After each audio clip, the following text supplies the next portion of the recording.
Pag-usapan natin ang 5 bagay na dapat mong iwasan para masiguradong maayos ang simula mo. Excited ka na bang bumili ng bagong furniture o equipment? Wait lang, kapag limitado ang kapital, mahalaga ang bawat piso. Mag-invest sa mga bagay na talagang makakatulong sa negosyo mo, hindi sa mga pampaganda lang. Ang daming ideas na pumapasok sa isip mo, ama. Pero kalma lang, sa halip na gawin lahat ng sabay-sabay, mag-focus ka muna sa isang malinaw na plano. Kapag sabog ang atensyon mo, mas malaki ang chance na sabog din ang resulta.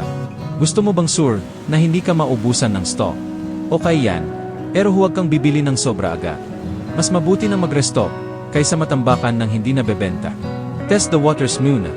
Alam mo ba, ang bawat customer ay isang oportunidad para mag-grow ang negosyo mo. Simple lang, makinig, makipag-usap, at siguraduhing satisfied sila. Ang kanilang feedback ang magdadala sa iyo sa tagumpay. Ikaw ba ang tipo ng tao na gustong kontrolin ang lahat? Kapag maliit ang kapital, minsan feeling mo dapat ikaw na ang gumawa ng lahat. Pero tandaan, hindi masama humingi ng tulong. Collaborate, delegate, and focus sa kung saan ka magaling. Ang negosyo mo, kahit maliit ang simula, pwedeng maging malaki ang tagumpay. Iwasan ang mga pagkakamaling ito, at unti-unti makikita mo ang growth.